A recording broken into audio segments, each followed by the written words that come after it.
All right. Hey, welcome in, everybody. How are you all doing today? Good to see you here and to be a part of Retrobit Gaming stream today for the Toaplan Shooters Collections Volume 2. And, of course, I'm G from G to the Next Level. Thrilled and honored to be here once again to help Retrobit with another wonderful shooter collection. And, of course, joining me is, on behalf of Retrobit, we got my buddy Andy. Welcome in, Andy. Uh-oh.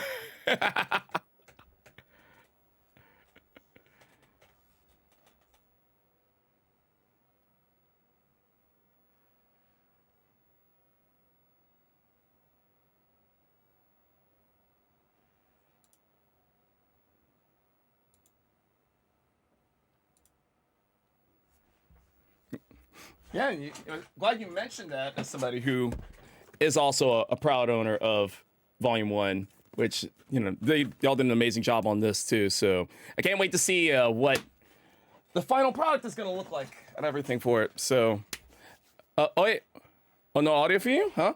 Oh, I am so sorry. So I made sure that way our chat didn't come through in the beginning. That I totally forgot to turn it on at the start. All right, so Andy, take it away.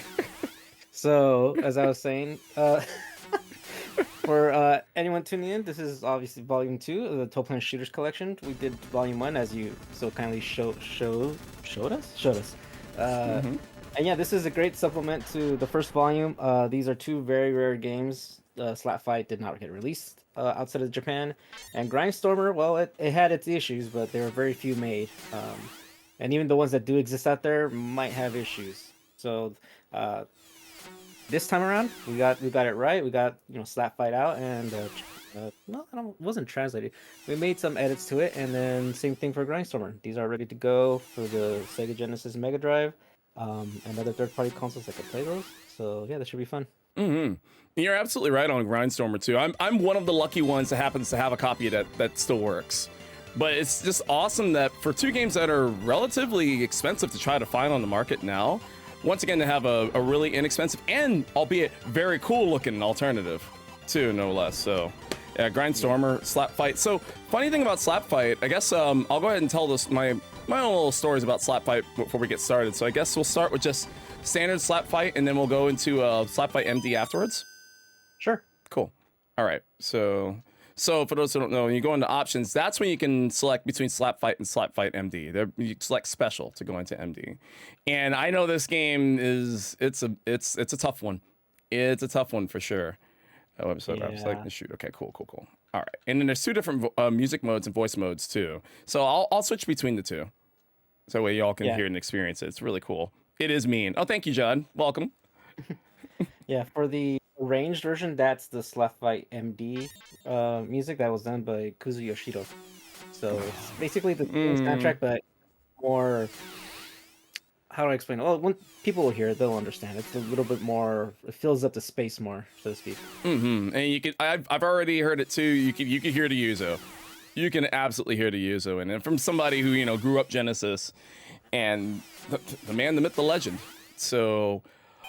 But what's always interesting about Slap Fight for me is I knew about Slap Fight thanks to like gaming magazines and whatnot, right? But I had never, for some reason or another, I had never gotten around to playing this until, believe it or not, a few years ago when I got the Mega Drive Mini, because the Japanese Mega Drive Mini has Slap Fight on it, and that was my first time experiencing playing it. You can also, if you have the American Genesis Mini, I believe you can switch the region to Japanese and it's still there. I believe so, but I think the games still don't change. Like, you switch the region, it'll switch the language if the game is already on there. But if it's not there, because I know there are some differences, like the Yu Yu Hakusho game is also not there, but it's on the Japanese one. I could be wrong about that, but I remember like the American one didn't have it at all. Slap Fight has a interesting history, to say the least. I mean, it was a pretty good hit for Toaplan in the arcades, and then it kind of just got released in Europe, mostly through the European PC, Commodores and ZX Spectrum and all that stuff. However, they renamed it to Alcon, ALCON, which stands for Allied League of something or other. Gosh, I don't remember. But it's part of the story. um, but yeah, those were pretty much it. Like Slapfight didn't get an official Japanese or Western release until they developed Slapfight MD, which is done through not by Toaplan directly themselves, but overseen by them, and it was done by M&M Software. And I believe the developer or the owner for M&M was like, I want to work with Toaplan. He's like, can I port Twin Cobra over? And they're like, someone else is doing that. But hey, there's Slapfight, and he put himself to work on that. I believe he almost like bankrupted himself in doing so. Ooh. But it was through him and through who was the other guy? One of the other directors at Toaplan at the time that oversaw the project, and they were kind of like, all right, just Slapfight, great, we're done, right? But the director for M&M Software was like, well, I want to do this, and that's where the MD, the special version, came out. And nice. He didn't want to reuse the music, so he asked a buddy of his that worked on, I think he also worked on Streets of Rage 1? Yep. Or something like that, and so he knew Yuzo Koshiro, and he just asked for a favor. And such as that, we have the cool soundtrack for the MD version. It's freaking cool. It's really cool. Yeah, the Allied League of Cosmic Nations. As if Slapfight wasn't an interesting name as it is. Which, by the way, if you get the collector set, it comes with a new interview that we did with Yuga-san, wherein that we actually ask him, why Slapfight? And although the answer is very not too crazy, because unfortunately he wasn't the one that picked that name. So I'm getting into a tough spot right there. Yeah. Oh, but I hit a checkpoint, so that works. Yeah. So a little tip for anyone who plays Slapfight: it's very important that you get speed upgrades as soon as you can. Yes. So the whole point is you collect the stars. The stars will then change the highlighted weapon on the right. If you press, I believe it's C, it'll engage that power up. I have it set for A. But you can set it for C. Yeah. So you press the button to enable that power up, and then it'll reset the whole power up system. You'll get used to that because they use it in Grindstormer's V5 mode as well. I was just about to say that. I feel like if you select that mode in Grindstormer, you can do that too. Oof, which is also really cool. If you die to the first bullet, you get a free full. Oh, see, I didn't know that. I did not know that. If you die to the first one, they give you, there's quite a bit of little Easter eggs, and I think we also asked that from Yuga-san, like, what's your favorite hidden Easter egg secret that you added to the game? And like, there are several. Like, you can keep shooting at certain parts of the environment, and then just like you'll get power-ups for some reason. For in the previous version, it's not in this version, in our version, but like in the previous version, because the game was done in partnership with Taito on the arcade, there were hidden space invaders in the stage. Of course. Obviously, due to licensing, it's not in this one, but you can catch it in the arcade version for sure, or any of their other official releases. Oof. Yeah, because you have to get one of the you have to get one of the other attachments before you can get the bomb ability, right? So you have to get at least the wing attachment before you can do that, right? No, or can you do it inside? Stars. You can keep collecting stars and it'll keep going up. Okay. However, it's kind of like a double-edged sword, especially if you go for the winged power-up, because like, yeah, you get bigger and all that, but that makes you a bigger target for the bullets. But if the bullets hit the side, then it only counts as a hit. Like, it won't kill you as long as it doesn't hit you straight on. Yeah. So that's cool.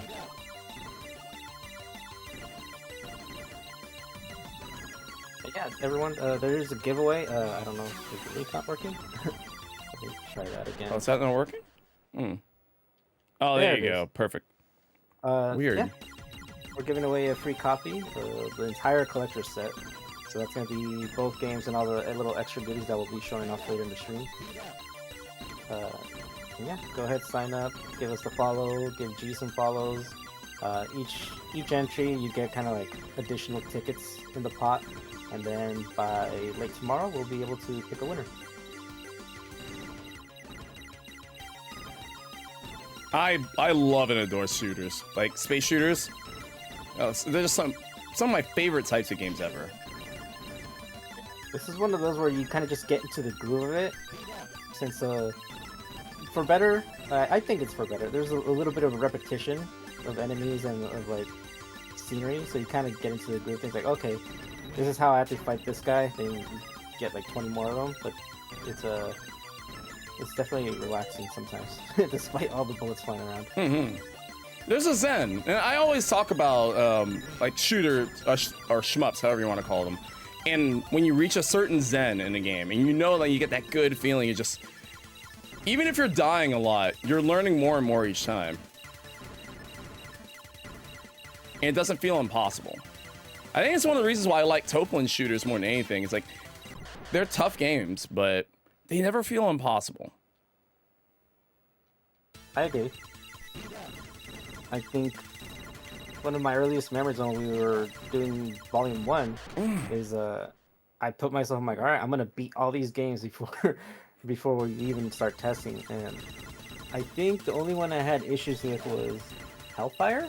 Oh, and that's just because Hellfire. You know, I had to scroll through all the different forms or the different shooting forms. Truxton actually was the one I beat the fastest, and everyone said that was like one of the harder ones. I found Truxton out of that original collection. I think Truxton is the easiest out of the four, personally. Yeah. I mean, Fire Shark, I think is the most. I mean, in my opinion, I felt Fire Shark is the most balanced. But I felt Truxton was the easiest, quote unquote. Hellfire is easily, in my opinion, the hardest, but oh man, it's just the brilliance. I think it's one of the reasons why I love Toaplan so much too, because like with no shooter from them feels the same. Whatever unique gimmick that's in each game is excellent. Like for everyone. Oh come on, don't die now. It's like don't die now. Yeah, I agree with that sentiment. They all, it's like, okay, yeah, they're all vertical or horizontal shooters, but they all have like either unique mechanic or just a different style of gameplay or speed that just feels unique to it. Yep. Now, so what is Andy? What's your favorite that you've played so far of everything Toaplan's done? What's your favorite?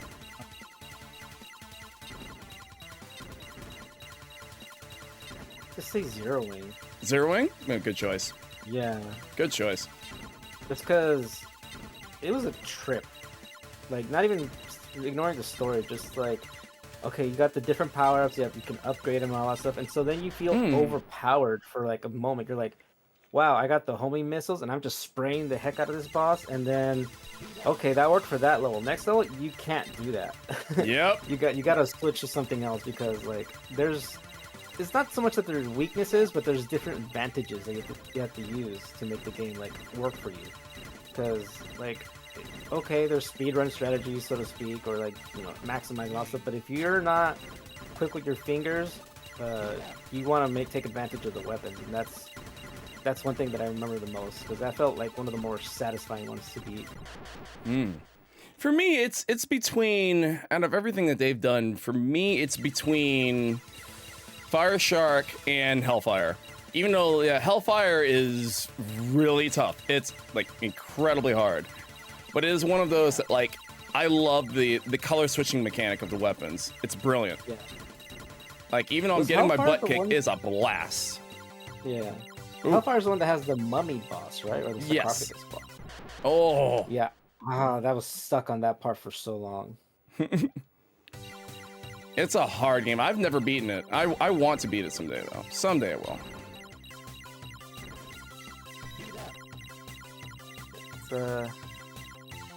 It's tough in a way that you don't expect it to be.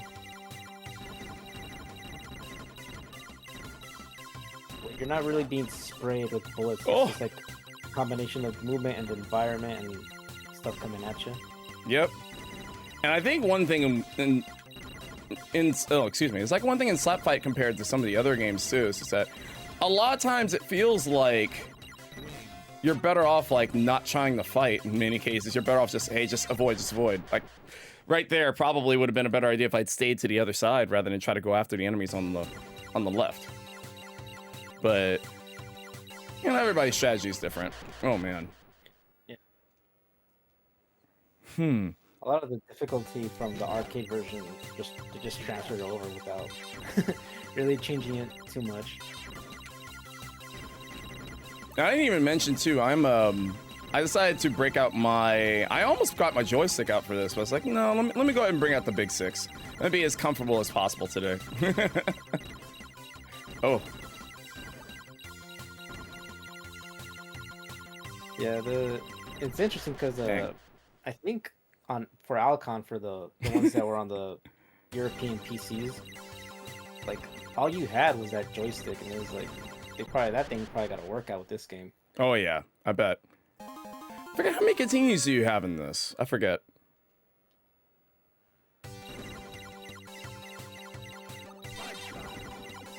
I didn't even mean to do a side shot. I meant to get a speed. Do a barrel roll.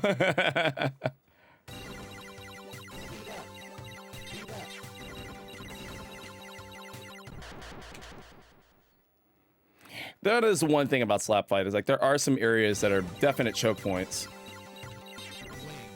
Yeah, they'll respawn you at a checkpoint where it's just like right in front of 10 enemies or something, or stuff just flying at you immediately. It's a bit punishing in that sense, but I mean, this is based off the arcade classic, and it's probably like the most faithful recreation out of all the ports. So what other ports were there of this? Well, you said they were on British computers, right? Yeah, hold on. I think I have my list somewhere here. Let's see. Nope. You got to do speed up before you get that. So in Japan, it was in the arcade. In Europe, Commodore 64, ZX Spectrum. In the US, it was on the Commodore 64, the Atari ST. Oh. And there was also an arcade version that did get released. However, I believe that cabinet was like extremely rare, and those usually got converted to like their Toaplan games. Oh, and that's unfortunate. But I get it.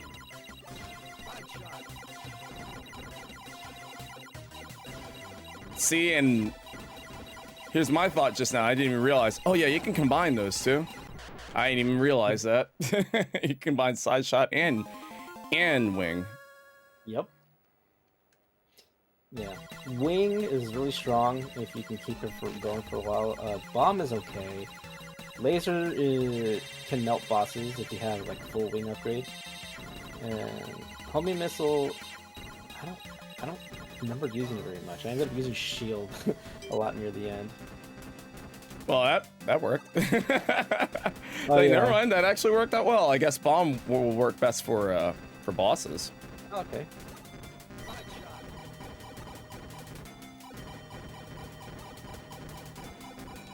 So I guess you could say that Slap Fight's also probably one of the first instances of a modular shooter, where you essentially can combine different abilities rather than be stuck with just one. I'm not really stuck, but I want to say Gradius came out before. yeah, true. I'll have to double check on that, but I guess, believe it's one of the earliest versions. That's for sure. Iterations for sure. I guess I didn't really think of Gradius like that. But no, that makes sense. And then I think Nope. R-Type came Too out thick in for that. 86 on the arcades. You like the choice style? See, it really depends on the game. Like some games I prefer the choice style. Some games I prefer the grab the power up and this is your power up style. Whatever terminology it is for that. But sometimes I prefer that. It really depends on the game. Yeah, there's some shoot 'em ups where it's a bit too frantic, and it's like, well, do I pick this up or do I not? And then you can kind of, screw yourself over. Yep. Because you did so. There we go. But yeah, choosing your own power up is nice. You can just like focus on like your own play style or whatever works for the current area you're in.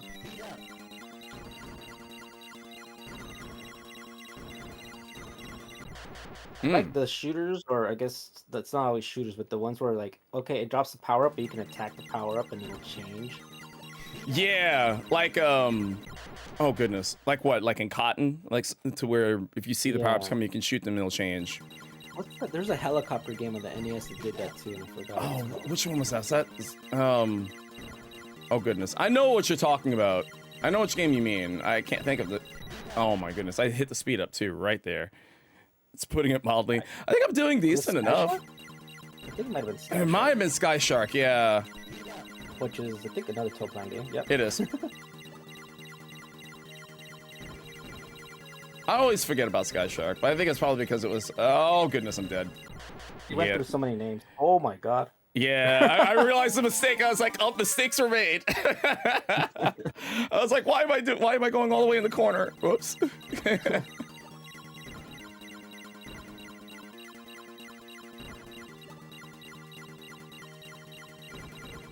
Nice for a screen clearing bomb there, but we don't have to get those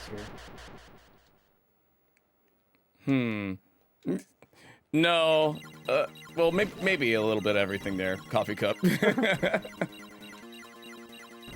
There's a time and a place to try to finesse. That was not it. Oof.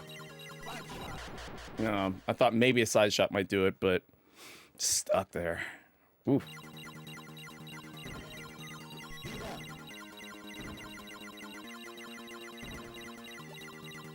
To remember other games had similar power-ups. I don't remember what Raiden had. Raiden had a standard just grab it and power up system, I believe, right? I just played Raiden Trad too, and so I think I would remember that, but I literally just streamed Raiden not too long ago. Oh, that's funny. Yeah, some of these shooter games, especially the Toaplan games, when I was like going around through the arcades, the only ones I actually saw in the US arcades was like what do you call it? It was Truxton. I never even saw Chuxton. But I just remember that game was loud. I always know like a good arcade cabinet too. You made that face that I made. I didn't really see, I guess when I was growing up, like I didn't really start experiencing shooters until home. Because like in the arcade, I never really saw any in the arcade back then. Or at least the arcades around me didn't have them. Yeah, we had them in 7-Elevens. It's mostly the fighting games that were like popular, but the ones that did have shooters were like, at least near me, like Family Fun Center, or I think that became Bullwinkles or Boomers now, or whatever. But they had like a whole arcade room, and like the loudest ones were the fighting games, and the ones that I remember for shooters was like Raiden. What's the other game? It was based off of a movie, but it was like a helicopter shooter too. Oh, Not Cliffhanger, or what was it? Choplifter. Choplifter. Yeah, I think that was loud as heck.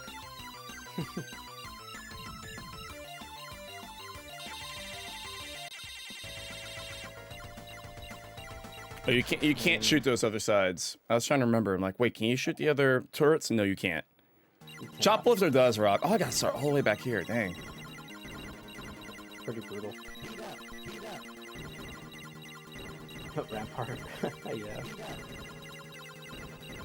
Hey, I remember Rampart in the arcade. That is one I definitely remember. Because I know the main arcade that I used to play at when I was younger with my dad, they got a lot of SEGA stuff. Like I guess they were just really big in the SEGA, or maybe they cut a deal with them, or however. That's really, I guess you could say, that's how it all started for me.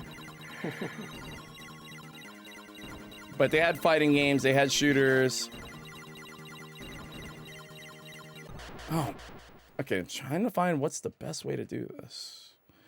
I wonder if maybe it might be better for me to not worry about going for the speed power up and try to get either the wing and use that as a bomb just to get past all these bullets. Ooh, I was doing okay. Dang, it used to the whole continue right there. Dang. guess they're unlimited. But then again, I've played. Oh wow, like I've played games where like I'll feel like I'll have unlimited continues. I've used like maybe 10 of them, and all of a sudden game over. So that happened to me with Revolution X. Like I was playing it, and I was just like, okay, I must have unlimited continues because I haven't used one yet. Oh nope. And I was right near the end of the game too. And I'm just like, dang it! Why don't you just tell me how many continues I have? Wait, that's the. That's the Aerosmith. Game. Yeah, that's the Aerosmith game. Yeah. Yeah. Yeah, go for speed. Yeah, you definitely want the maneuverability. Honestly, I was just getting. Oh, never mind. If I had gotten the one at the bottom, I would have been okay. But yeah, I think we got a strat now. We got a strategy now. Funny enough, I think because the P47 also has a speed power up, Yes. and it's pretty essential on that one. Oh, whoops. I didn't do it. A P47 though, that was fun. That was really fun. Can't wait for the release on that. Yeah, I got another fellow streamer friend of mine that he got excited when I told him that I got a chance to do P47 with y'all, because he had never played it before. And definitely excited for the Retrobit release. Yeah. Nope, no Here, stars. Summer? End of July? Maybe early August? I'll have to check again. Okay, we're getting there. Okay. Oh, nice. That's it. A win's a win. I'll take it. Now this is what they call a loop, I believe. So now you notice your number is not 0, it's 1. Oh, okay, so in area 2. How many areas are there? No, it's 2, I'm sorry. So here's what's funny. The first number is actually the amount of times you've beaten the game. Or at least, if you've beaten the game once, it's going to say 2. If you Oh, it's one of the area is those. the Okay. second number, yeah. It just keeps going constantly, so... yeah. So you essentially just keep going until you're done. There it is, try next area. Yep. So how do you do that? Or is it... You just start... You're doing it. Oh, okay. Yeah. It doesn't stop. You just keep going. You do more loops and get higher score. That was how it was in the arcade. You try to extend your coins, and the high you'll see in the top in the high score screen. It'll say I think the area, or if not, it'll. Oh, there it is. I see it. Area 174. Yeah, I see it. That's cool. All right. Cool. Do you think maybe we should move to Slap Fight MD? Or okay, cool. Special mode. So we'll check out special mode. There we go. All right, go to options. Perfect. Now we can hear the sweet Yuzo sounds. And so weapon select a rabbit shoot typhoon bomber. Okay, got it. You got it up to 8. You turn on the invincibility, cheat, and auto fire. There you go. Yeah. So, out of everything for the... Oh, totally. You already kind of feel like you start off with a wave-like weapon, or a wing-style weapon. You're getting 4 shots instead of 2.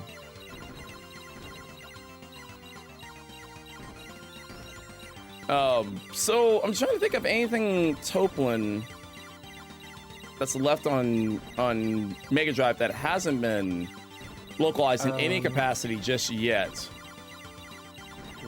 The only one, I mean, Twin Hawk was only Europe and Japan. Correct. I know people bring it up often. I'm really sorry, guys, but technically Musha is not Toaplan. No, it's not. That's Compile, right?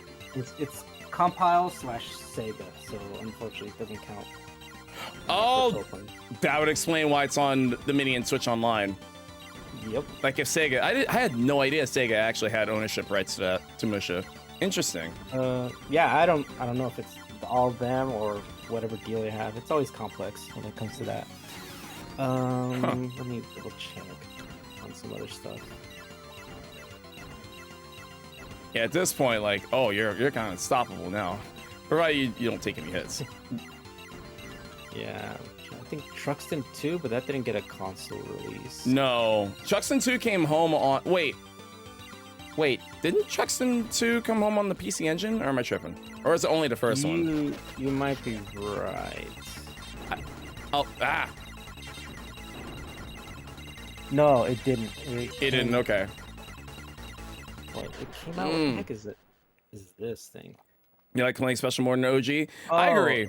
I think Special's better, more fun than OG too. It came out on the FM Towns, which is a Japanese. Oh, the Marty. Okay, Yeah. got it. And then for, I guess, the other quote-unquote home release, it was on the Sega Astro City Mini V, Okay. which I have that. Nice. And it's quite good. So if we go down the line of shooters, Tiger Heli, that was in Tiger Heli. and NES, I think PlayStation. I believe so. And then you have Slap Fight, which we spoke about. Flying Shark or Sky Shark, that's arcade, Commodore, ZX, Amiga, Amstrad, Atari ST, NES. So that one, Japanese PCs like crazy. And then, as far as Genesis goes, let's see, Twin Cobra, Truxton, Hellfire, Twin Hawk, Zero Wing, Fire Shark, and Grindstormer, and that's it. Everything else was on arcade or other consoles. And that's interesting, you know, and the only Mega Drive Genesis one that didn't get localized was Twin Hawk, right? Everything else, oh, and Slap Fight, of course. Twin Hawk and Slap Fight, those are the only ones. Weird that.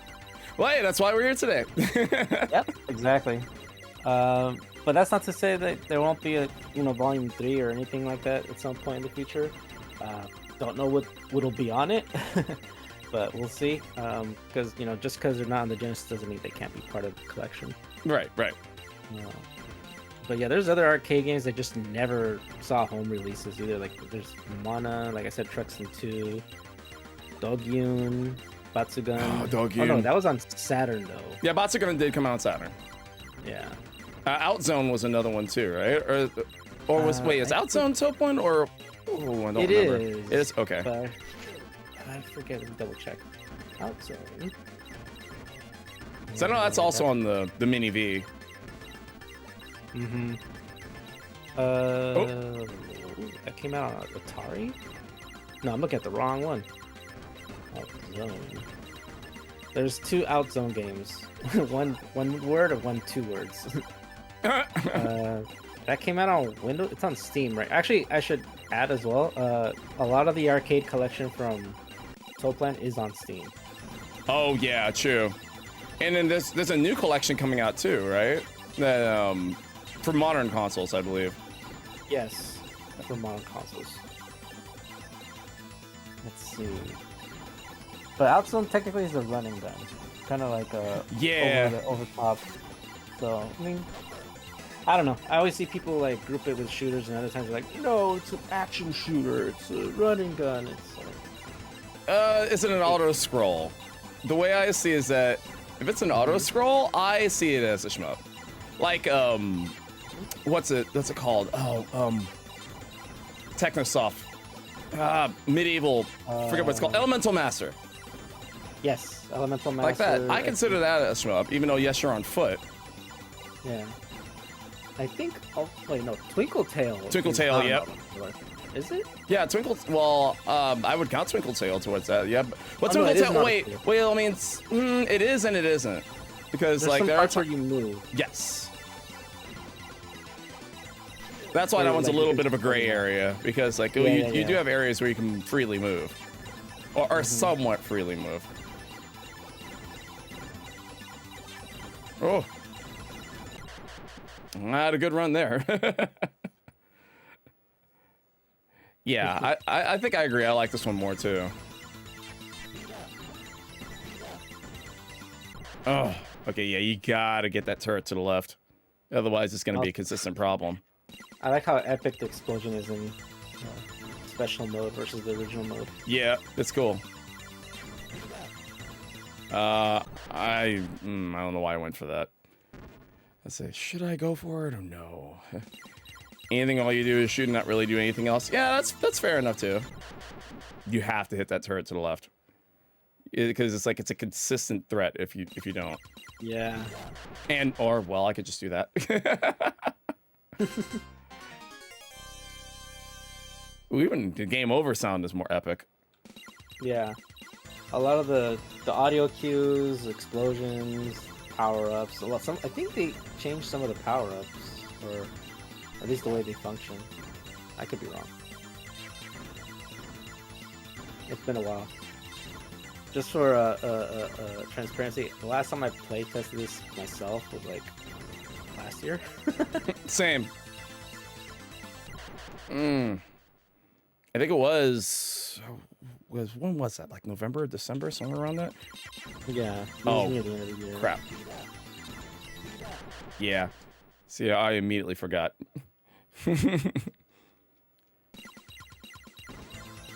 Oh, Troy, if you type an exclamation point giveaway under... Yeah, there you go. Thanks, Riff. Oh. Thank you, Andy. Now it's not popping up? Oh, it's not popping up now? Weird. But, what are you doing? Oh my goodness, what am I doing? Just giving away a I'll continue like that. Alright, no problem.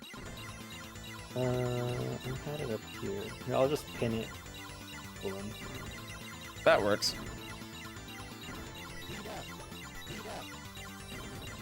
We were talking about this, right? Like, last time I had a problem with the bot, and hopefully it's not happening today, and it's happening today.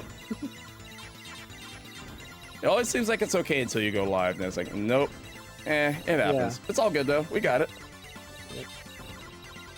And yeah, just a reminder, the giveaway, links in the chat. Go ahead and enter through there. Give us some follows on our social channels, or YouTube or Twitch. Same thing for G. We would appreciate it, and of course, each thing you tag yourself in, you add more entries to the pot. Obviously, the more entries you add in, the higher chance you have to be drawn as a winner. We'll be drawing the winner. Well, entries end by tomorrow, 2 p.m. Pacific our time. So any time after that, we'll be doing the drawing, and we'll announce the winner if they want us to announce it. Obviously, we like to let people keep their anonymity, but we'll be letting you guys know that yes, we've drawn the winner. Excellent.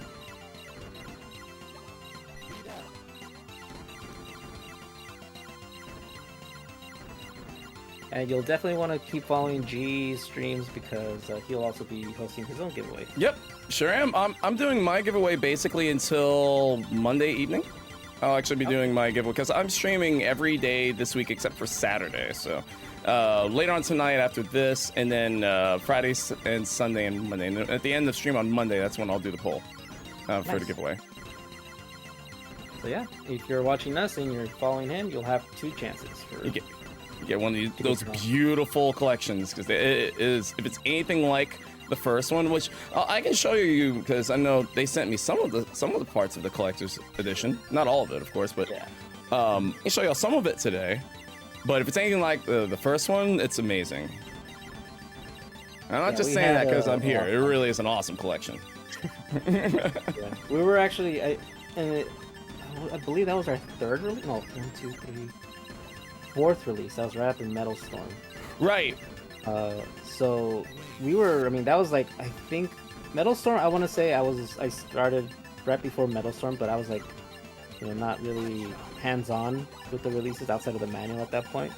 But I would say that Toaplan was the one where I was like super involved in myself, and I could say that we wanted to. It's like, on one hand, it's like, okay, how do we make this release special? These are shoot 'em ups or whatever, but I like shoot 'em ups. A lot of people like shoot 'em ups, but it's like, how do we make it special? And so we spent a lot of time and care.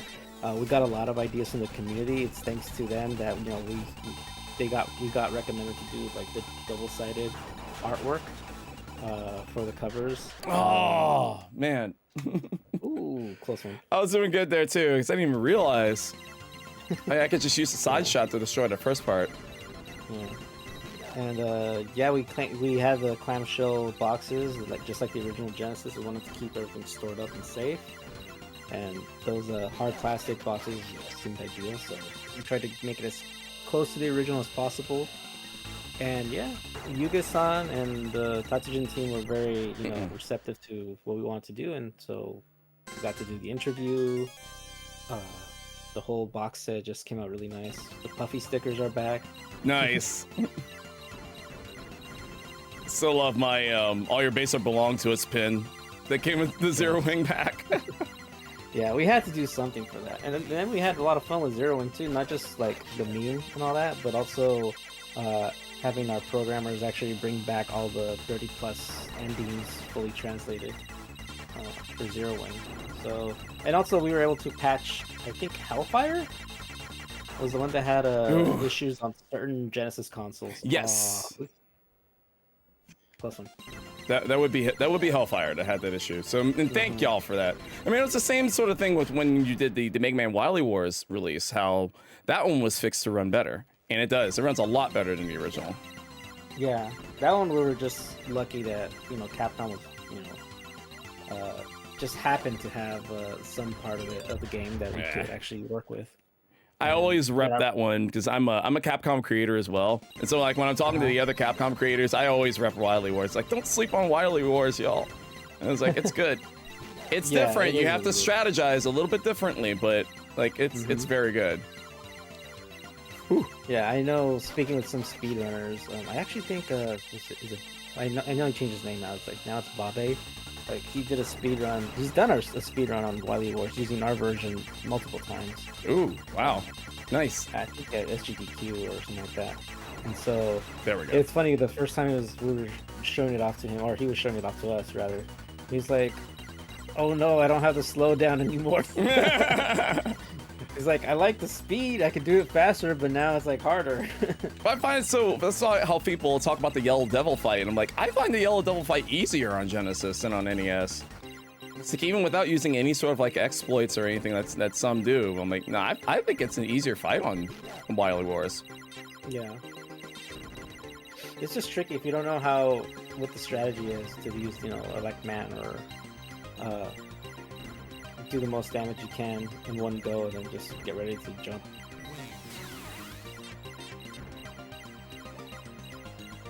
Yeah, the only issue I have with Mega Man 1, I think, is just the Guts Man stage. Oh, yeah. And some parts of, in the Iceman fight, just because that one is kind of like random.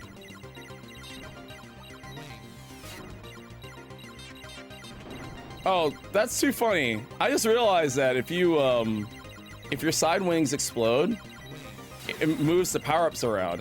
I just noticed that.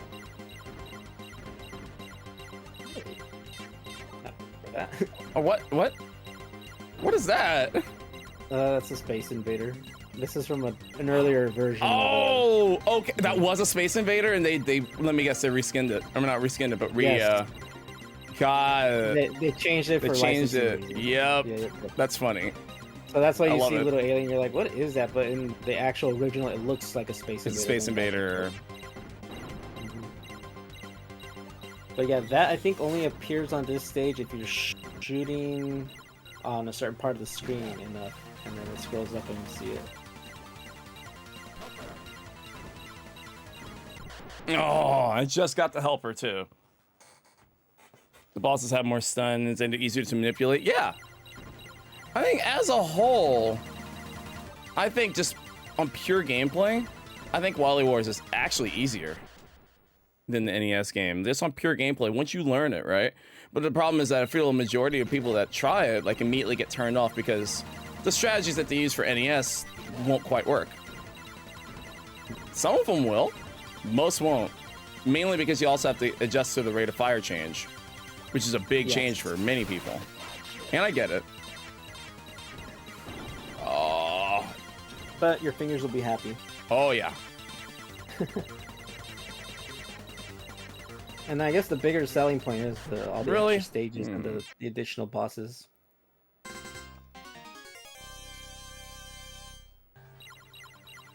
I'm just glad that, because I know that was one that was kind of a holy grail for me as a kid. I'm just glad that more people can experience it now. Or at least give it a shot. I know not everybody's going to enjoy it, but at least to give people a shot. Oh, that's right. Thank you, Ice Strike. I forgot you actually can do smart bombs in this one. I forgot. Oh, yes. What's the sacrifice on it, though, when you do it?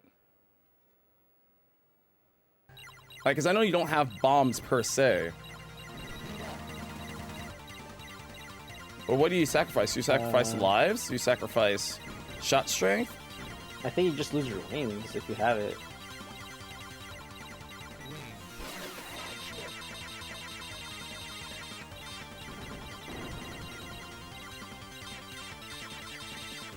Oh, I don't know why I fell right into that. Okay, so you that's what I was talking about earlier. Okay, it's this version of it, not the original. Mm-hmm. Whoops. See, and I forgot to do speed. Yeah, it's good. It's just a, you know, you gotta be prepared for a challenge. Like, I know this game's tough. But if you're down for the challenge, I think it's pretty great. Oh yeah, this is definitely a challenging game. Like, honestly, if not just trying to be like the salesperson kind of thing here, but like if you're like a Shmup fan of any sort, you need to have like Toaplan in your library. This is like definitely one. Well, it's a tough one. But yeah, this is one of those definite ones where it's like, this is your chance to get a Japan only release. Not only is it the original, but you also get the special version, which it's like an entirely different game. I mean, it is. From what I see, it's a totally different game.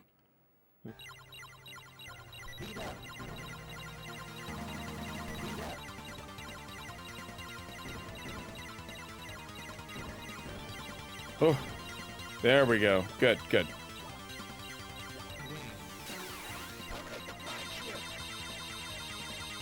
Yeah, just a reminder, guys.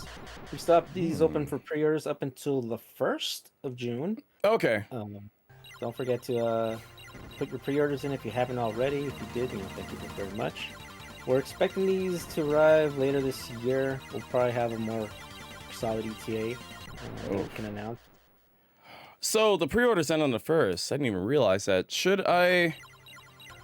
Well, I guess we can discuss that after the stream's over. So I was trying to think about, like, if the pre-orders are ending on the 1st. Oh, you mean it for the giveaway? For mine, yeah. Would it be better to? Oops. No, you could do it whenever. Okay. It'll be if the pre-orders are closed, I'll probably people will have to enter if they haven't pre-ordered to get it. So I guess the strategy is I have to lure it all the way to the side, and then as soon as it starts shooting, quickly move to the other side. That way I have room to breathe.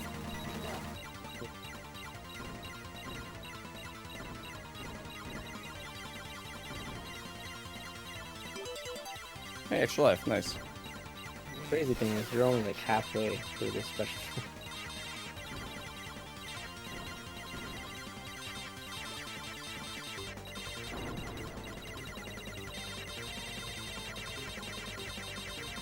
Yeah, that's the cool thing about what they did with the special mode.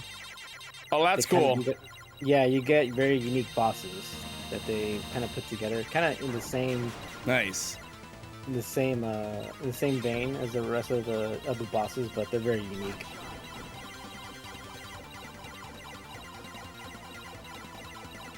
So, but that boss is right. Oh goodness, like that boss right there just has so many. Even what was I gonna say? There's a different types of attacks, even though it didn't last as long as like certain other bosses, maybe. But again, the uniqueness. Yeah. Oh man. That's one of those checkpoints that just puts you right in the middle of it. Smack in the middle.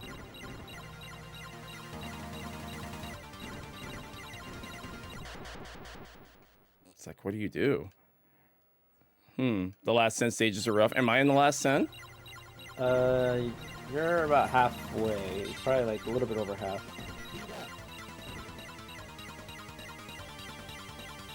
Yeah, it's the same amount of stages for both versions, so you both go through it. Oh, okay. 80-ish. Man, almost. It's like I was feeling it, like I could get through it. It's A5 still. Okay, so not too far away. No, man, it's just hard not having any speed right there. Yeah. You can't move. You could bomb it if you want. I may have to. Yeah, because that'll at least get rid of the bullets around. Oh, I can't get that power up. Oh, you got past the screen though. Into another one. To the next one. Oh, now I finally get it.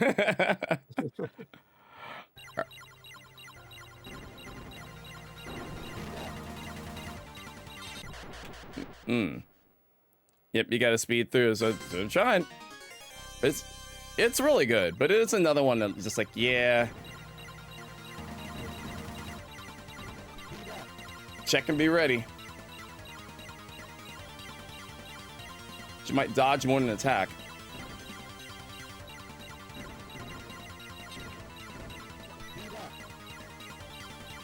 Oh, there we go. Oh, all right. That'll do. now we're cooking. Well, we were. Uh, How far back are you kicking me? Yep, all the way back there. Nope. It's like all the way back there. Dang. Thought I had it. yeah, this is the learning process for these kind of games.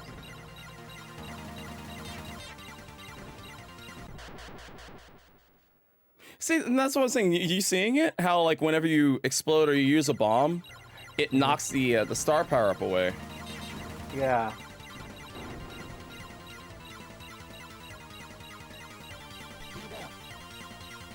But I guess they're just gonna keep coming at the side, so you just need to be ready for them. So if you use the bomb, it just destroys it? No, it moves it around. Oh, okay. So it doesn't destroy it, but it spins it around. It's weird. It's a whirlwind. Yeah, there you go. That's the way it's... Gotcha. Oh, there we go. Just stay to one side. And that's what it is. Stay to one side. That's it. Or at least they gave me a free speed up there. Mm-hmm.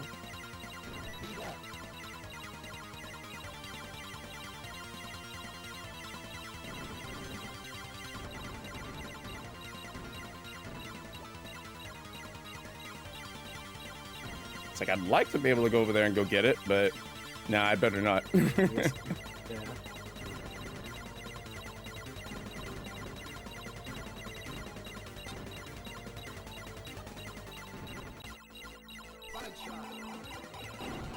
Yeah, I'm gonna go ahead and bomb right there, so that way, hopefully I get the start right here. Mm-hmm. If I die. The boss, right? Yeah. Oh, I got an extra life. Ooh! Oh. Nope, you gotta go all the way back there. Dang! Alright. Yeah, it's brutal. Alright. I see you. I see you.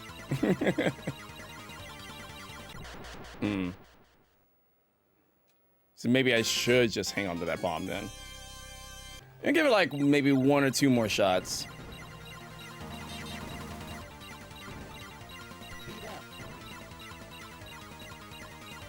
Or at least maybe this next credit. And if I haven't made it by then we'll move on to Grindstormer. Is that cool? Sure. All right. Yeah.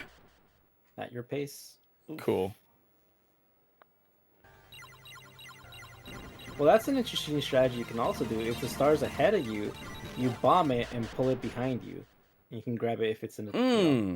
Didn't think about that. I didn't think about that.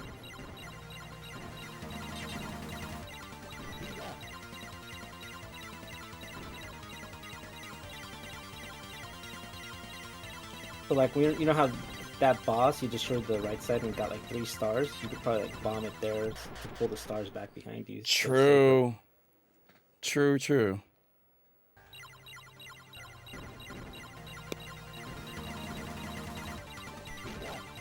Oh, see. I guess the one other idea is to possibly just use your bomb just right off at the beginning and rush through, like right as soon as you see the boss. Could try that, but I don't know how effective it will be. If the checkpoint was right before the boss, I think it'd be good to try it. But since it's not. Yeah. All right. Yeah, it's cool. It is really cool, but it's tough. It's tough, but definitely worth playing. I mean, like in any of the Toaplan games so far, it's like, yeah, it's definitely worth playing. Yeah. But yeah, how about yeah, I can go ahead and show you all the what's inside the box, so I can see what's inside for each one. If I do, okay, no, we're good. We can just do it right here. It's fine. So for Grindstormer, actually, I guess we'll do Slap Fight. That way I can show you all the cartridge. All right, there we go. And so for Slap Fight, there's the cartridge there. It's nice. So there's so, and like you said, there is going to be a slip cover. So that will be included with each one. So not included for what you see is the slip cover. Here's the cartridge. I love the color. I love the color of the cartridge. Like it's really, really sleek, really well done. And I always love how every single one of these that y'all do, you have that nice little touch on the motherboard. If you look really closely, you see it, like you see the ship like behind it. It's very cool. And the sticker on the bottom. I love the art on these too. They're wonderful. Like they are just extremely well done. And then same thing for Grindstormer. Like Grindstormer has a clear crystal white cartridge. And notice like the motherboard is white and you see the ship in the back. It's sick. It is absolutely sick. I love it. At least if we're starting up Grindstormer right about now. Yeah. So let me fire it up so y'all can see it. There we go. All right. Cool. And now on the inside, got your manual. It's full color manual. Now with the manual on this too, because I know you all add like at the very end, like the stage directions and like hints and tips. These normally aren't part of the manuals themselves, right? Or are they? And that's something you add in. Sometimes they are. Most of the time they are not. Especially if it's for this Japanese release, they tend to not really cover the bosses or the stages that thoroughly. It was difficult for this one because there aren't really stages in Slap Fight. It's just all one big game. It's a loop. So it's just kind of like dividing it up into like different parts. Just because the scenery changes, you'll see different kinds of enemies and turrets.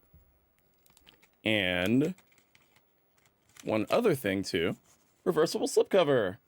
So you got the reversible art on the other side. So yeah, very neat. We have to keep the art the same, but the logo changes. So if you want to have the alternate logo, you can. And same thing for Grindstormer too. And a patch, iron-on patch for Slap Fight. This is so cool. I love this. Yeah, I actually think they turned out way better than I thought they would. They came out great. Yeah, I'm gonna probably put some on my bag. There's one for Grindstormer. So one for Grindstormer, no for V5, but definitely one for Grindstormer. So very cool, very cool. And so there's the art for Grindstormer. Now I should have thought to grab my my American copy to kind of compare, like my original release to compare. Stop when you get a bomber jacket for game patches. That's a good reason to have one.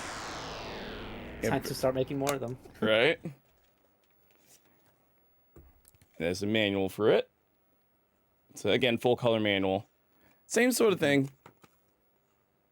Basically explains about the game, gives you a little bit of tips and tricks, how to play it.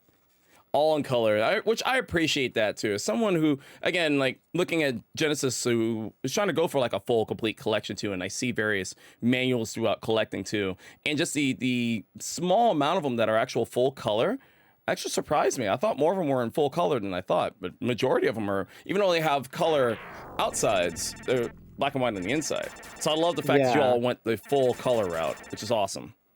Yeah, Genesis or Sega in general, especially for USA and Europe, a lot of their manuals, like I said, they're all black and white inside, but the outside is just color. Especially worse so for Europe because they had to accommodate 3+ languages every time. So the text is super tiny and all that stuff. So V5. Yeah. Yep. Very, very cool. And I should add also, all these elements, they're still like they're in their final phase, but they might change before the final version.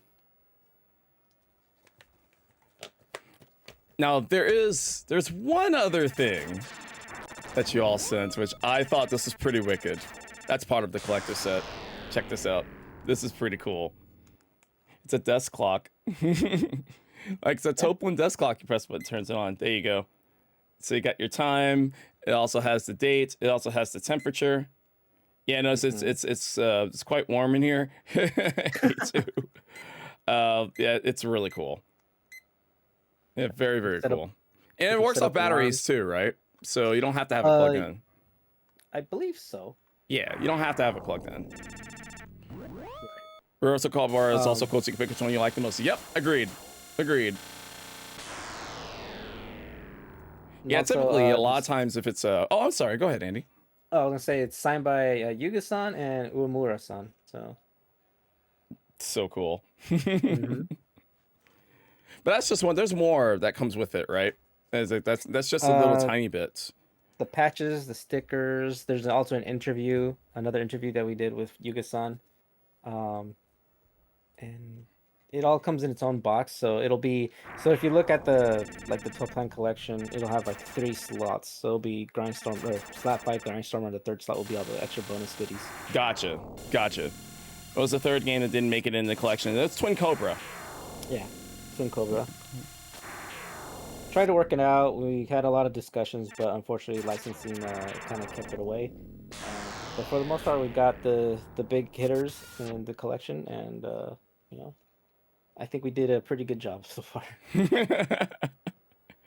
For extra, you could ship it to us and have Andy sign it. Haven't you signed any of the ones you've sent me? Come on now. The day my signature has worth will be the day that I sign a mortgage. Of course, you're welcome. You're welcome. All right, so let's do it. So with Grindstormer, by default, it's going to be in Grindstormer. You can change it to V5. And when you change it, it does change the mechanics of the game. Now, I'm a lot more familiar with Grindstormer than Slap Fight, so I should not die as much. I did recently beat this game for the first time. I never actually beaten Grindstormer, like, by default. Really? That was, what was that, in December? Yeah, it was in December. I finally beat this game. I didn't beat V5, though. I beat Grindstormer, because V5 is a little bit harder for me. Yeah. Difficulty. Yeah. This is one thing I like too. Oh yeah. This is one thing I really like too is the control scheme, how it has a left-handed mode and a right-handed mode. Like that's pretty wicked. Oh yeah. So left-handed mode, you flip the controller upside down. Yep. It's really cool. All right. I think that's all we need to do here. I think there was a couple of Nintendo games that did that too, or NES games. I mean. I believe so.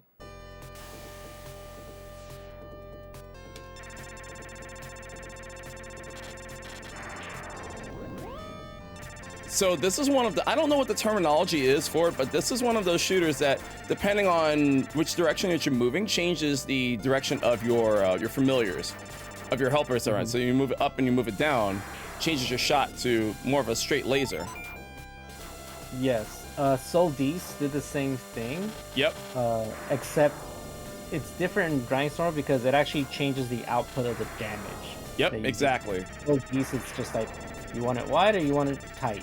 Whereas in this one, it's if you have it wider, you're doing slightly less damage, but you're covering more. But if you have it like straight up together, you're doing way more damage, but in a straight line.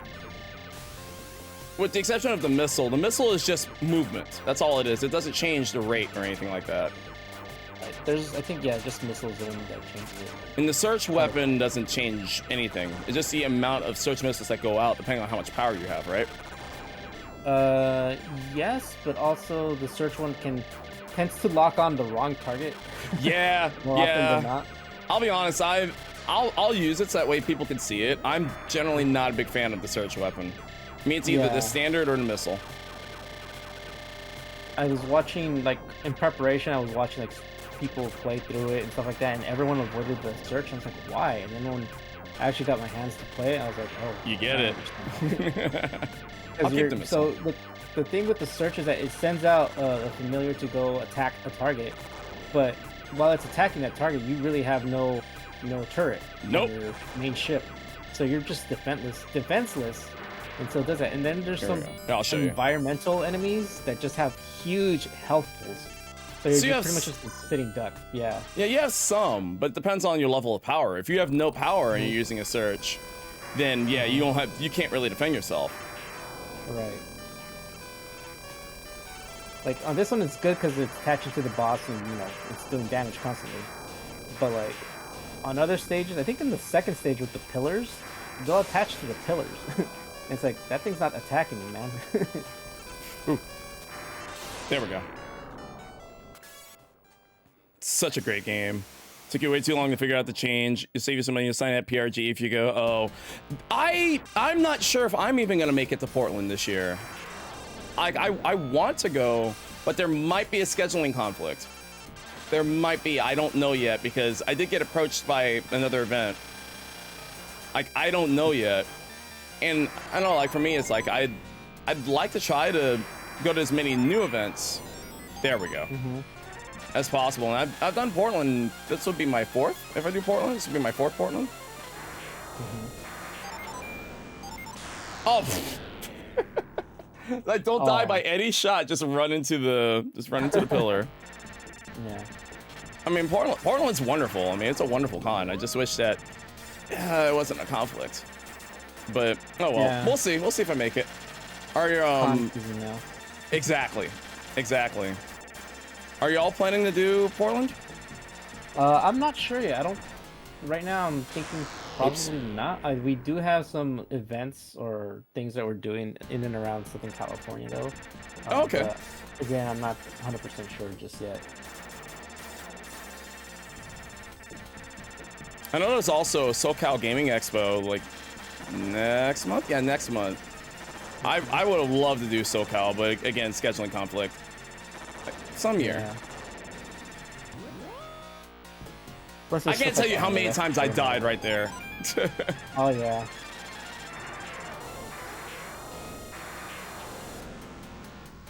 You don't see the island coming at you from behind. Like, whoops.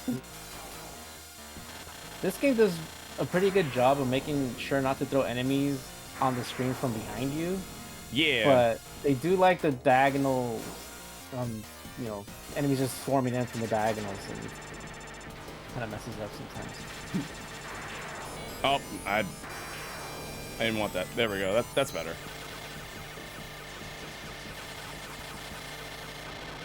This is already strong. Ooh. Yep, forgot about that.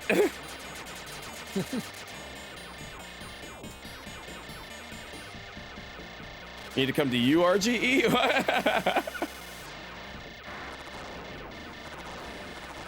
Utah. Oh, Utah Retro. I will be at Utah. There you go. That is one I will be at.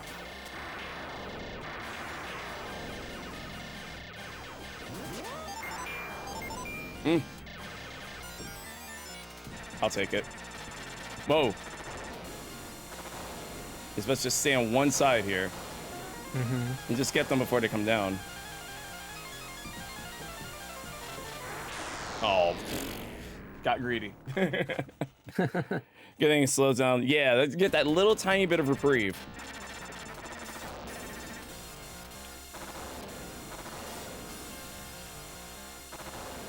I also like the music for this one. Oh yeah, the soundtrack is fantastic. And I guess that goes also hand in hand that it was more of a younger group of developers that worked on Grindstormer or that Toaplan. I mean, and also I guess it should also go without saying this is one of their final releases. So. Yep, it was such a late release, which also adds towards its. I'm not gonna say rarity because I don't think an original copy is rare. It's just pricey. Yeah, it's Like very you can pricey. find it, it's just expensive, and a lot of it just comes down to if the cart actually works or not. It's one of the reasons why this release rocks. Yeah. So the initial release, so in Japan, it released in limited quantities, but then for the North American, and I think no, it didn't release in Europe, did it? I don't think it did. I don't believe it got a pallet release. So in the U.S., I think the first batch of like 5,000 or 8,000, I forget. It's basically the first wave that they shipped out had a high failure rate. Yep. Of the boards, either through the chips or something. So even if you were to go purchase a Grindstormer copy now, like an auction site or collector or whatever, there's a good chance that it'll just die at any point. They did fix it with the revision for the later stages, but by that point, Sega was already like focusing on other consoles, like the Game Gear and other stuff, to kind of put more stuff there. So they were not like really into doing a massive re-release of Grindstormer. Months later, I think they did like 6 months later. They did another wave with the updated PCB. So that's what added to kind of like the whole price jacking for Grindstormer. It's not only is it hard to find, but the ones that you do get, if it's in the first wave category, it's probably has a high failure rate. Yep, it could be a real crapshoot, and there's not really a way to know, is there? There is a revision numeration on the board or on the chips. I forget. Oh, good. But like, yeah, they use a different set of chips for the good ones, so it's just a matter of like matching it up. I think most people who do own one now are usually in the second wave, because those first waves were either recalled or just people just threw them away. Right. I must have a second release then, since mine's still working.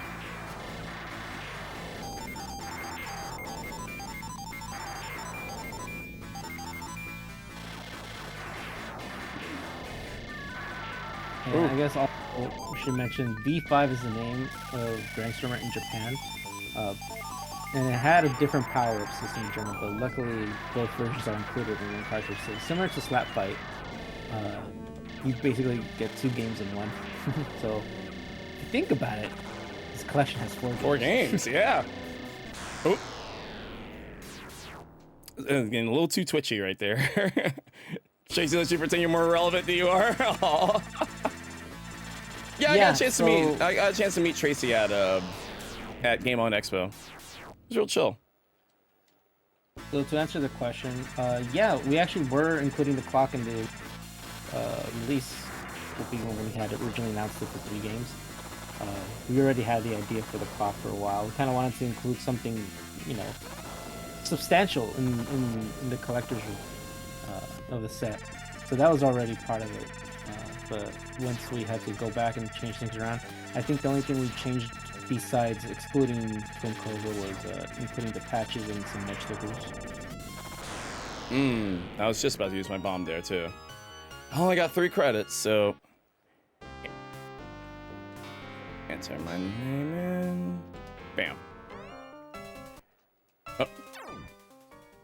And so the difference between Grindstormer and V5 mode, Grindstormer you see on the right side it says B, the bomb, whereas in V5 mode it kind of plays like Slap Fight, whereas you collect diamonds and it moves the little power-up cursor and press a button to also in Grindstormer you get a shield. No, wait, I'm sorry. No, in V5 mode there's a shield power-up which doesn't exist in Grindstormer mode. Yep. Again, like Slap Fight, right? Like if you wait long enough, you can get that.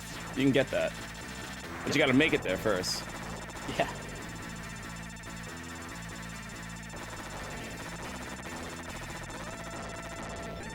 Oh no.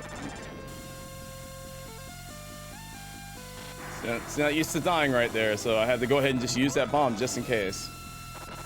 Yep.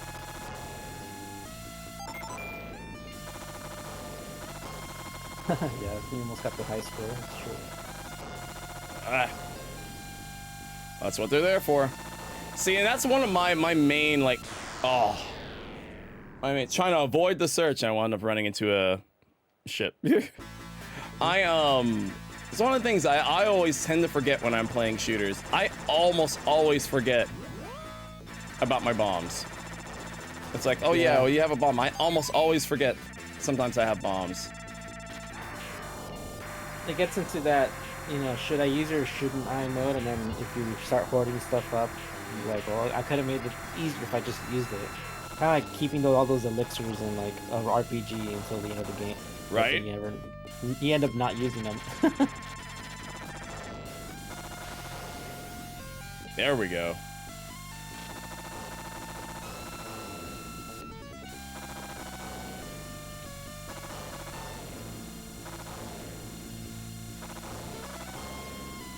Oh, Big Papa, if you type in X, there you go, you got it. You got it. Type in exclamation point giveaway. It's also pinned. in the chat, so should be able to go pop and pick up the pin. Woof. Knew it too. Ooh. I was like, oh, I went the wrong way there. The avoid the power minigame is, I know, right? The temptation, you're just like, but I want it.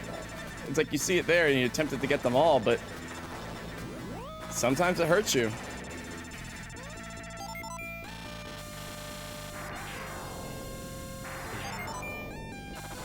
And really, like, the biggest draw for Grindstorm, besides the gameplay, is just the graphics. It's like every stage is such a different color palette. You know, you got the parallax thing going on.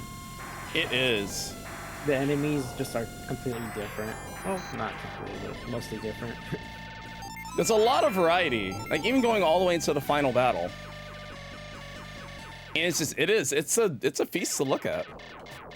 Even if the colors might seem a little bit, not quite as vivid as maybe some of the other games that Toaplan has done, but it's more makes up for it in speed and detail.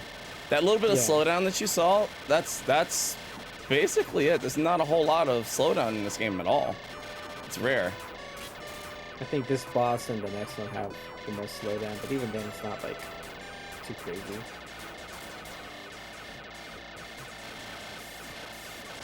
There's 3 shots in the middle. I thought it was 2 diagonal shots in the middle. It's 3. Oh.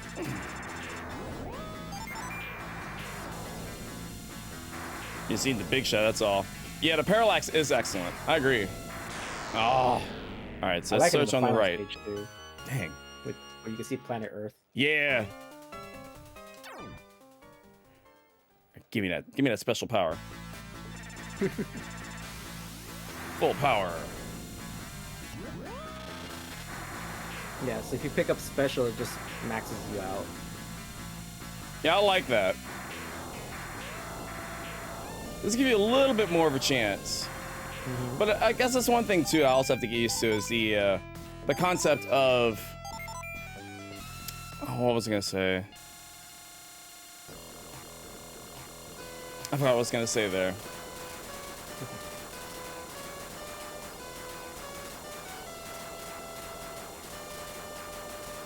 But yeah, the soundtrack is also amazing in this too.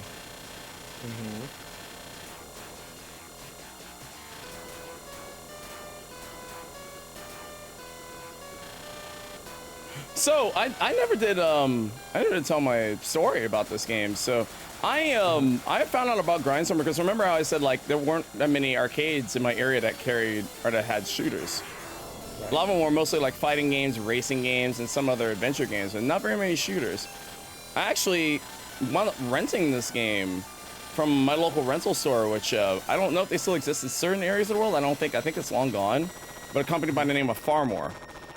That's where when I lived in Kansas City, they were everywhere, right? And I remember seeing this on the shelf, and I was like, "Ooh, that looks cool." So theoretically, it was really one of the first shooters that I ever sat down and experienced. I didn't play Thunder Force until later. Like I didn't play many of the other ones until later. So Grindstormer, from what I can remember, right? Not kind of like a really, really old stuff like Vanguard or of course like Space Invaders. Not anything like that. But the first of this variety, it's the first one that I remember playing on the Genesis. Ooh. So, yeah, it's got a little bit of a soft spot for me. Yeah. And like I said, I don't know if mine... I have to look and do my research and see, because I'm curious if I have a first print run or not. All I know is that my copy still works. Oh. Didn't want to do that. Well, it's either that or I was going to die. And I'm going to die anyway, so... Because I was trapped. There was nowhere else I could go. Yeah, I think one of the things that really stuck out to me when I saw Grindstormer, like back when I was a kid, was that in any other shooter, if you think about it, you start off with a pea shooter, like tiny little beams, tiny little pellets and stuff like that. Grindstormer, right off rip, you got these gigantic screen-filling projectiles. Yep. You know, it's very, it's very inviting. It is very inviting for new players, even though it's tough. And I get that question a lot, like, hey, G, like, what's a good entry level or a good shooter for those who are new to the genre to get into it? I think Grindstormer is a good choice. Like, it's not a pushover. It's not too hard. And it's got just enough, you know, tricks up its sleeve. Yeah. And it has an easy mode. It doesn't let you play does. the whole game that way, but I think it stops you at stage 5? Yeah, it is one of those games. 4? Yeah. It is indeed one of those that will stop you if you play on easy, which is a bummer, but I get it. Yeah, but at least the checkpoints are forgiving. They are. And then there's certain parts, like especially like in the final stage, where it just gives you the special power-up that distracts you up to like full power-ups. It's like, we know what you need here. There you go. Elemental Monster is good too. That's like between this, Thunder Force 3, Fire Shark, Arrow Flash is another one that I tend to recommend to people. Troubleshooter is another one. Like, these are great ones to start with. And that's oh my goodness. I knew it was happening too. It is, but it's just hard, Jackal. It's really tough. It's really tough. I've never beaten Elemental Master. That's another one I haven't finished. Wonderful game. I loved it. But yeah, I've never finished it. I'm just gonna stay over here. Ooh.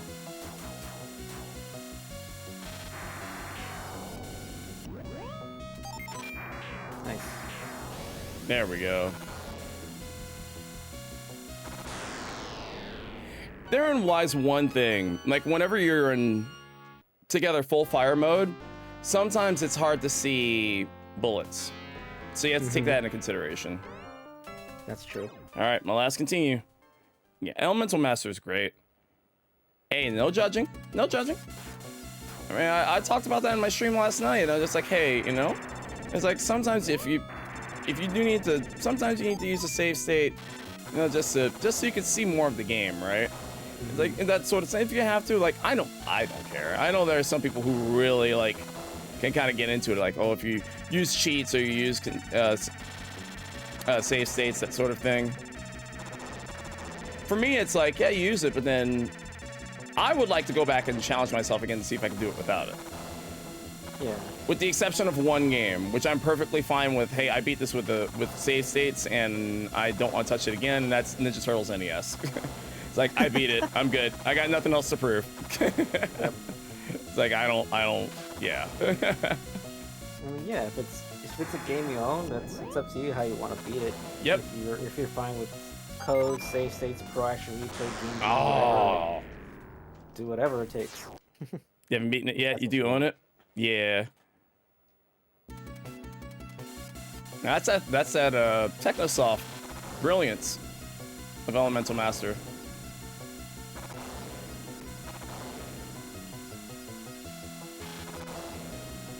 Just a reminder, guys, pre-orders in on June 1st. If you're interested in pre-ordering, make sure you get your orders in from anyone. Oops, but now we can do that. Wait, that is the thing, right? Oh, this. Shop, that's what I'm confused. Whoops. Oh. Oh, I was worried what was gonna happen if I did that. Oh. They all come towards. I got lucky. I got so lucky right there. I could have eaten it easily. Oh, and the game is generous with bombs too. That's another thing. Yes. I believe to get the true ending, you gotta beat Grindstormer and in V5 mode as well. Yes. Because if you beat it in Grindstormer or in V5 mode the first time, it'll just loop you into the next mode. So yeah, it does it for you. I've never beaten V5. So it means with that you have to do both games in succession, essentially. Yes. Got it. Oh, wow. I probably could survive that. Oh, well.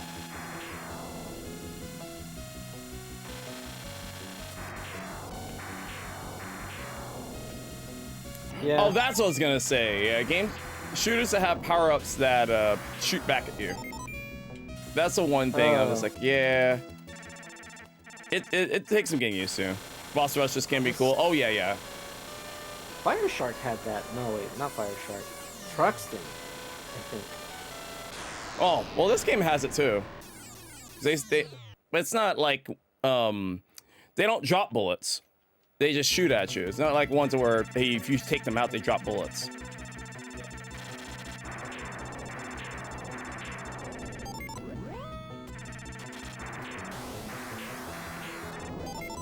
Yeah, because I want this to go up against this boss. True, but the stages were not as easy. The stages themselves were tough. Yeah.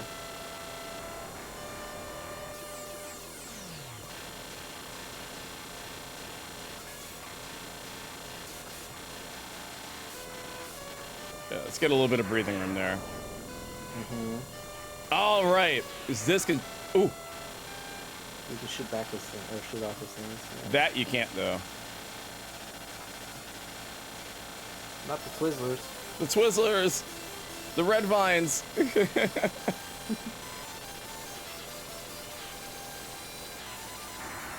Got it. Not bad. Make it stage 5 without using any, or before running out of continues. That's not bad. Huh? I think stage 5 I can make on like 1 or 2 continues at my best. That's good. You know what? But then this is a part where I just ate them all up.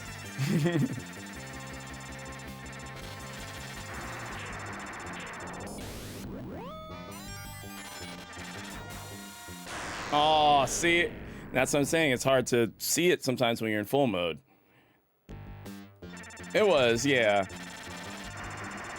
Man, I would like to actually beat Elemental Master one of these days. But I am happy that I finished this. So out of all the ones that I have played, the only Toaplan game on Genesis / Mega Drive that I have not finished is Hellfire. I mean, well, technically this, I guess, because I didn't get both endings. But Hellfire is the only one I haven't beaten in any capacity. Zero Wing was a tough one too. Yeah, it can be. I have to beat it multiple times just to check on all those endings. Oh good, extra life.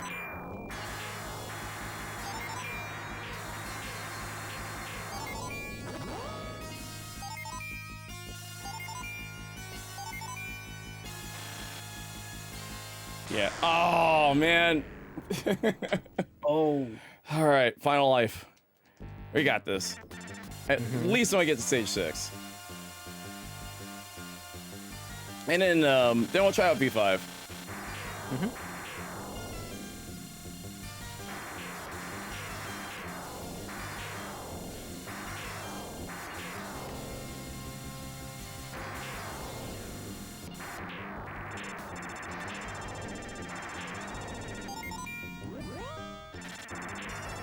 Actually, I'll take the missile for this one. So Troy, to answer that question, it depends. It's a case by case. It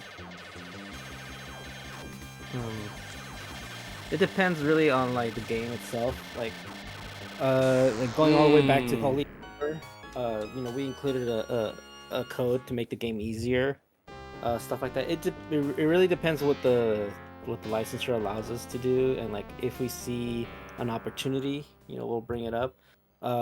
Like another example is Eliminate Down. We added the 30 lives code. Mega Man, it was a unique circumstance with Mega Man because Capcom were able to really help us, like, get some of the code and stuff like that. And our talented programmer was able to do what he did. He found the issue. He's like, hey, it's the score display that's causing this. It's the boss stores that are causing this. I can tinker around with it and see what we can do. And he did it. Capcom said, do it. And, we were able to figure that out. But a lot of the deeper guts of the game falls down to the source code. And unfortunately, a lot of these have lost their source code. Yeah. A lot of Japanese companies just didn't really keep archives of actual source code. They did keep archives of their planning documents and all that stuff. And in fact, I think it was actually Toaplan that was one of the first ones that actually kept all their archives of artwork, manuals, data, planning, all that stuff they kept. unfortunately, source code is not something that either they kept or they are willing to share. So a lot of these revisions are kind of like not so much under the hood, but more like in the outer shell. So we tend to try to keep it updated, just licensing. Hey, this is retrobit release sort of stuff. If we do have a chance to like really go in there and change things around that would benefit the release, like for again the case of Mega Man, or in some cases translation, then we will do that. And we always announce that beforehand. We always try to make the release unique, but not in every case. For like these games, for example, for Slap Fight and Grandstormers, we updated the licensing, and some of the credits had to be updated, but outside of that, everything else kept intact. Yes. Yes, I think if it's like a code, it's called out. Other than that, it's usually announced in the FAQs that we release for the game, or it's on all our social media, or our press kits, where we talk about it. Like for example, for Wily Wars, we did videos and streams regarding that to kind of like highlight those changes. Yeah, I suppose so, Jackal. Well, that's what I was going to ask, or like theorizing, like why do we think that they didn't really keep on to all of that material? It's interesting. I know Sega was kind of notorious for that too, like losing like a lot of source code in many of their games, which is unfortunate, right?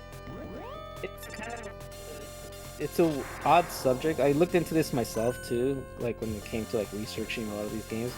The culture for video games is different in Japan than it is over here. Originally, a lot of studios were very keen to keep their programmers. Some of them were, obviously underpaid, so they would just go to whichever studio would pay them more. Right. So in order to do that, they would actually hide their names or use pseudonyms for the credits. And also, one of the other things that we would do is try not to archive a lot of their work, so as for them to go back and collect the royalties. So they would, whatever you do for us is under our name and so forth and so on, which was, different practice than what things are over here for IP licensing and stuff like that. So it's a different culture.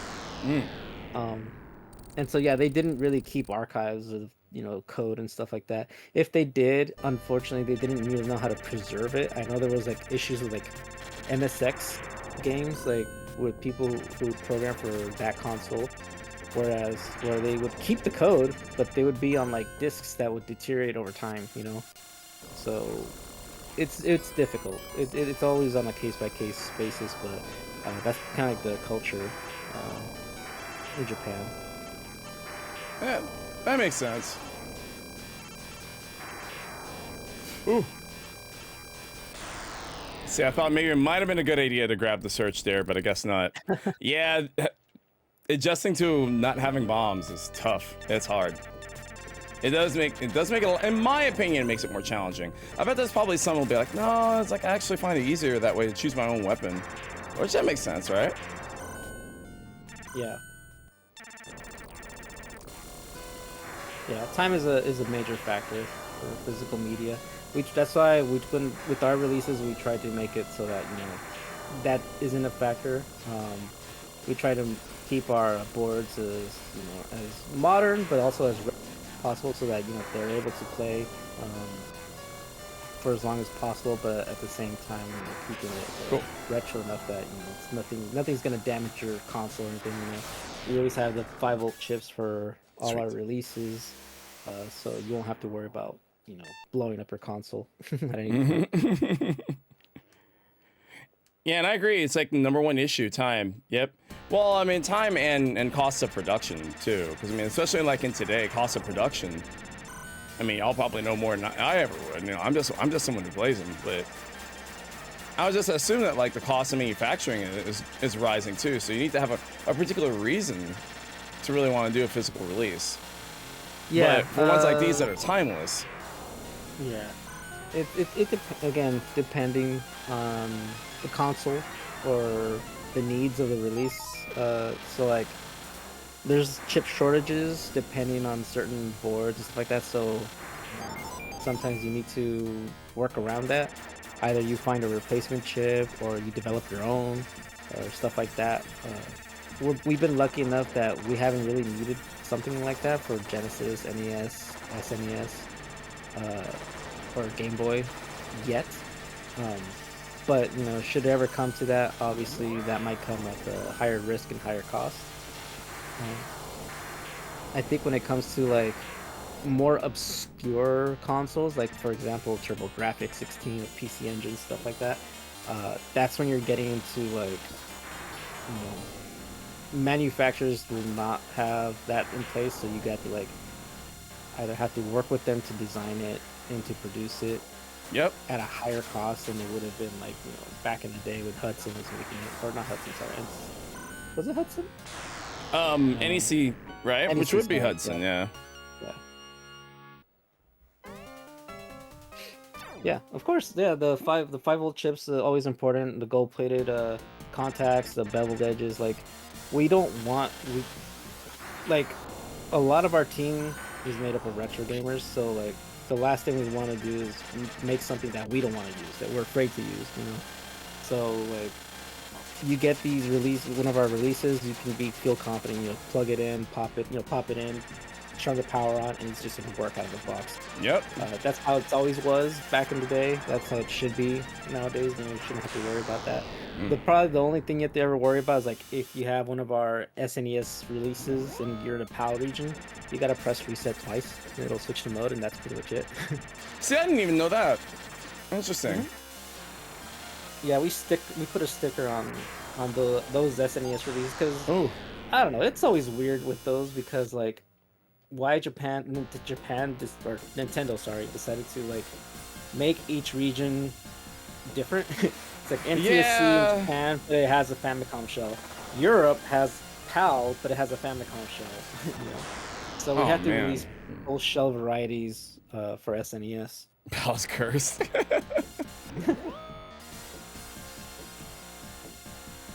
So we basically, like, when you get one of our SNES games, it's essentially the same game. I think the only exception was with with RC Clan 2 that we recently closed out a couple months ago, where that one has the standalone PAL release.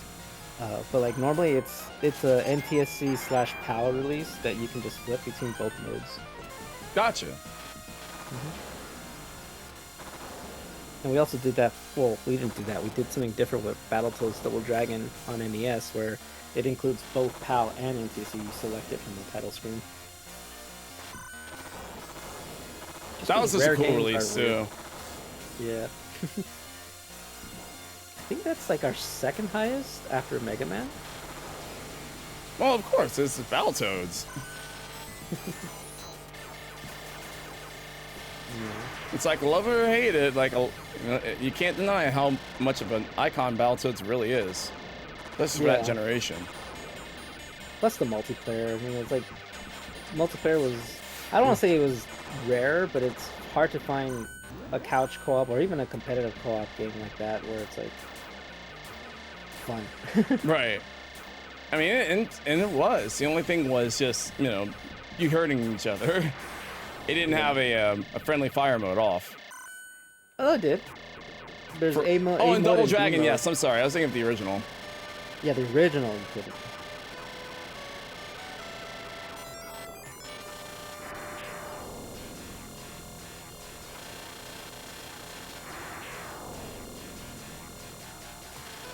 This one always reminds me of a turtle. I don't know why. Of a turtle? Yeah, because it looks like it has like little feet sticking out when it's flying towards you. A little bit. I can see it. Oh, you can't shoot those missiles. Okay. Ah. Yeah, this mode is a lot harder for me.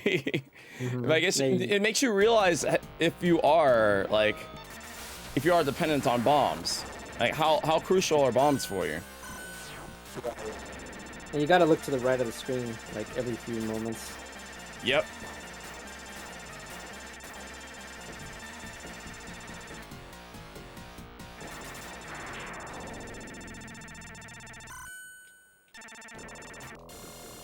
Yeah, I don't want the missile for this boss.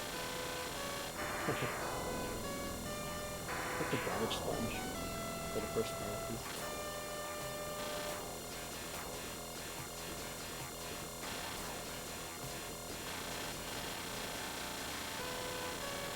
Yeah, you can't destroy the things to the side.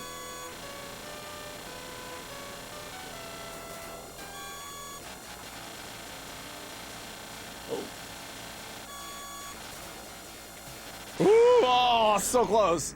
So close. They're like, bombs, bombs, wait! Like, nope, no bombs. Ooh. Hmm.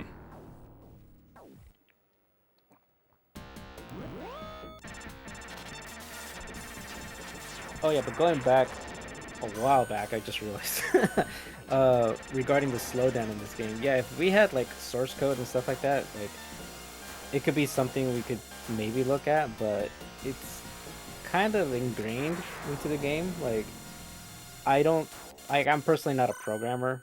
Right. I do talk with programmers and stuff like that. So, but this game is very unique in that, like, I don't want to say they rushed it out when they were finishing it up, but they didn't optimize it properly.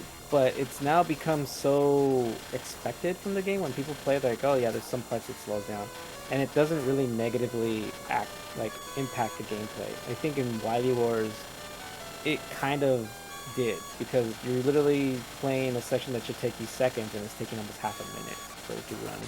Oh, yep. But even so, like the original NES Mega Man had slowdown too.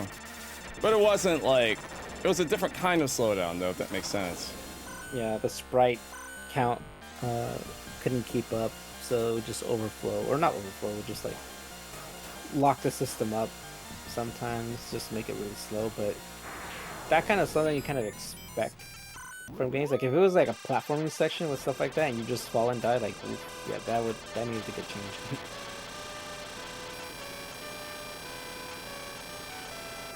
But yeah, whenever there's an opportunity like that, we always ask, and if we can, we can.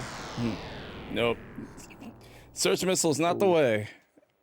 Nah, search missile is nice, but it doesn't do that much damage. I thought maybe in that particular situation, it might have, but I guess not. All right, let's continue. This is the one. Yeah, it's tough. There are times I do forget how tough this game is.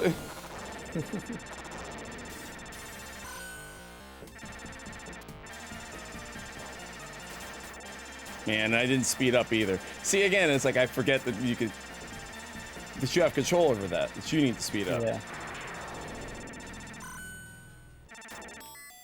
I can do missiles. That's fine.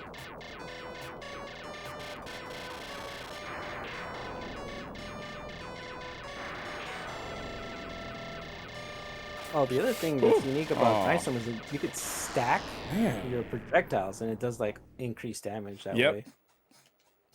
It is really cool. Oh,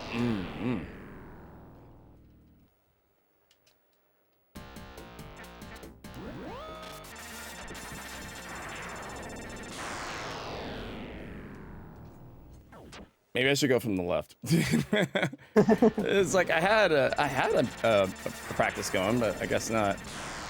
Wow. Okay. All right.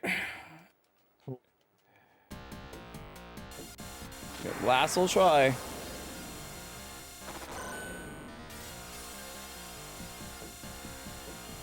There we go. At least I got through that.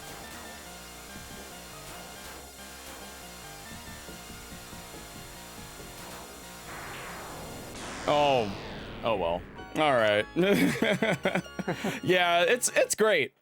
It's great. It's just this mode is definitely harder than regular Grindstormer though, but it's pretty great. Oh, no problem, Troy. Thank you, bud. Thanks for popping in. Yeah, thanks. Yeah, I guess. Yeah, I guess. If you want to talk one more time about the giveaway, anything else? Well, I'll show us one more time for y'all. Sure. Giveaway is, hold on, let me post the link one more time. So yeah, we have a giveaway going on for the next 24 hours. We'll pick a winner tomorrow night or tomorrow afternoon.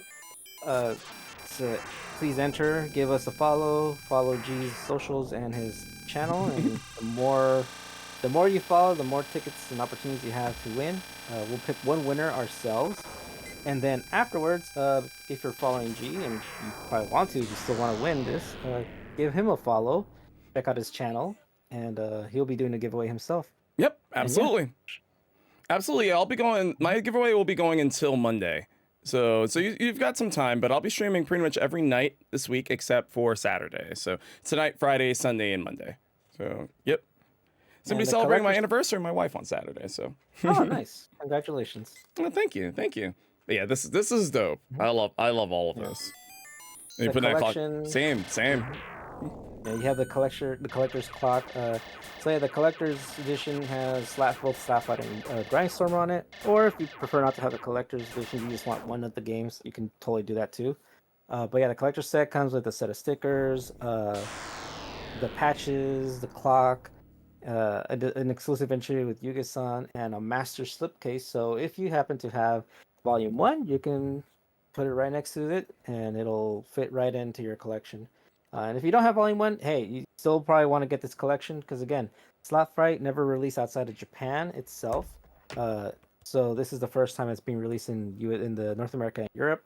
And for Grindstormer, it was released worldwide, but unfortunately, probably not. It wasn't released in Europe, and the USA release was kind of a little botched. Iffy. And the game is very expensive to buy nowadays. So this is your chance to, rather than pay thousands of dollars, you can actually just pay less than $60. Or if you're getting the collector's edition, it's like $135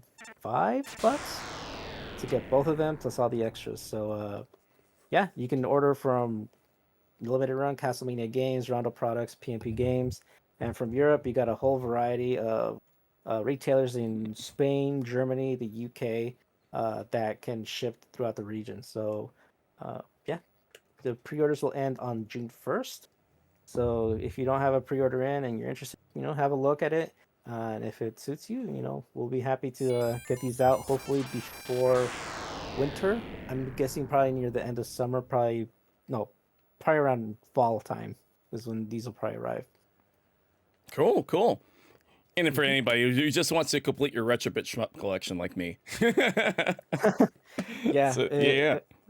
There's just so many. I mean, we've released, besides the Toaplan ones, Eliminate Down, Glay Lancer, Gaiaris. There's so many good shoot 'em ups on so many consoles, mostly on Genesis, just because a lot of the arcade games just transferred so well onto the Genesis.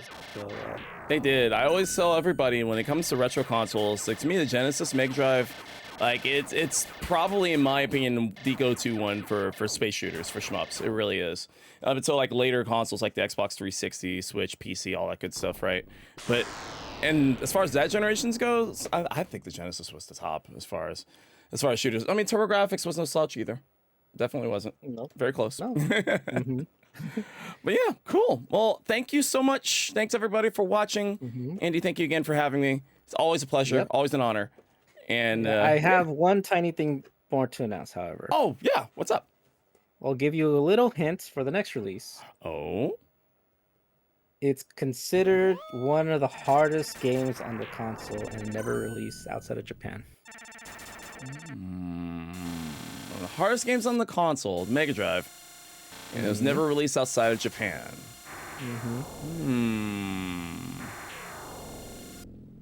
No genre, no anything like that, huh? Hey, the genre, I'm kidding. it'll be too easy. Okay, one of the hardest. Okay, got it. All right, cool. That's nice. That's good to know. I'll be speculating. I'll be guessing. Yep. It's like, what is that gonna be? Don't spill the beans. Just trying to get a little bit more out of it, but oh well. All right, awesome. Thank you so much once again. Yep, thank you so much for hosting this for us. Cool. And for everybody else, yeah, like I said, I'm pretty much everywhere at G to the next level. Any social media, I'm on it. And yeah, I'll be on in probably about another 15 minutes or so. So I'll be on my stream. I'll be doing Road Rash 2 on Genesis. So Fun times. yeah, I'm doing my A to Z for growing up Genesis. So we're midst in the letter R. So yeah, come hang out with me if you like. And of course, you can do exclamation point Shmup, and you can enter it to get giveaways there too. Nice. All right, awesome. Well, thank you, Andy. Thanks everybody, and I guess we'll see you all in the next one. Thanks everyone. All right, Bye. take care.